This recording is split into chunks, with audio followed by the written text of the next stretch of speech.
যারা ছাত্রলীগ করেছে এখন তারা বিএনপির নাম ভাঙিয়ে সন্ত্রাস করতেছে। বিশেষ করে দলীয় নেতাকর্মীদের কাছে বিশেষভাবে অনুরোধ, কোনো সরকারি স্থাপনার উপর কেউ হামলা করবেন না।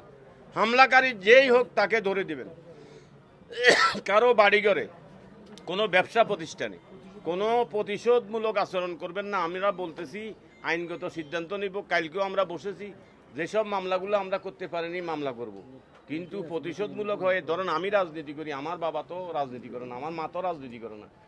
এভাবে ছাত্রলীগের একটা ছেলে অন্যায় করেছে, তার বাড়িতে মা আছে, তার স্ত্রী আছে, ছেলে সন্তান আছে, তার অপকর্মের দায়িত্ব আর তার ছেলে নিতে পারে না। আমি আর একটা কথা বলি, অনেক কষ্ট করেছেন, এটা মনের ভিতর দুঃখ রাখার জায়গা নেই। গত 15টি বছর বাড়িতে যেতে পারেন নাই, বাবা মারা গেছে মাটি দিতে পারেন নাই, মা মারা গেছে মাকে মাটি দিতে পারেন নাই, এবং কি আত্মীয় স্বজনের বাড়িতে গিয়ে একটা দাওয়াত খেতে পারেননি। ঠিক মতো বিদেশে চাঁদা দিতে হয়েছে। টাং রোড থেকে নরপশুরা কিভাবে গুলি করতে করতে মহিপাল গিয়ে এতগুলা বাচ্চা শিশুকে হত্যা করলো। কোনো মুসলমানের সন্তান যার শরীরে মুসলমানের রক্ত আছে, যার মধ্যে খোদাভীতি আছে, যার ভিতরে আল্লাহর ভীতি আছে, তারা এই ধরনের কাজ করতে পারে না। কোনো নরপশু ছাড়া পরদিন পদত্যাগ করবে। আর আগের দিন এতগুলো লাশ ফেলেছে। এখানে জেলা বিএনপির সদস্য সচিব আলাল, ফজলুর রহমান, বকুল, ইয়াকুব নবী, গাজী মানিক, আনোয়ার পাটোয়ারি, আমি কেউ তাদের অত্যাচার নির্যাতনের সবার বাড়িতে হামলা হয়েছে। এবং একজন আমাদের যুগ্ম আহ্বায়ক, সিনিয়র যুগ্ম আহ্বায়ক অধ্যাপক আব্দুল খালেক, উনি একজন শিক্ষক মানুষ, ভদ্রলোক মানুষ।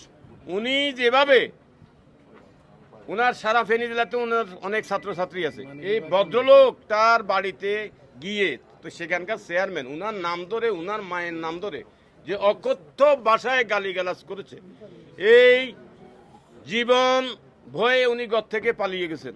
মামলা নেই, এখন সময় এসেছে, এখন আপনি মামলা করেন, কিন্তু তারকে হামলা করবেন, তাদের ঘরে লুট করবেন, এটা হতে পারে না। এটা কোনো ভদ্রলোকের আচরণ না। জাতির জন্য নির্দেশনামূলক বক্তব্য দিবেন বিএনপির বা গাজী হাবিবুল্লাহ মানিক, ইয়াকুব নবী, তারপরে প্রফেসর খালেক ভাই। হ্যাঁ, যদি কোনো প্রশ্ন থাকে ওনারা উত্তর দিবে। এবার আপনারা করেন, তুলে ধরবেন। কোনো অপরাধী হলে সে যে দলের হোক জানাবেন। যেসব পুলিশ লোকগুলো আছে, আজকে পত্রিকায় দেখলাম পুলিশ কর্মবিরতি, এটা বিপদে পড়েন, কার কাছে যাবেন বলেন তো?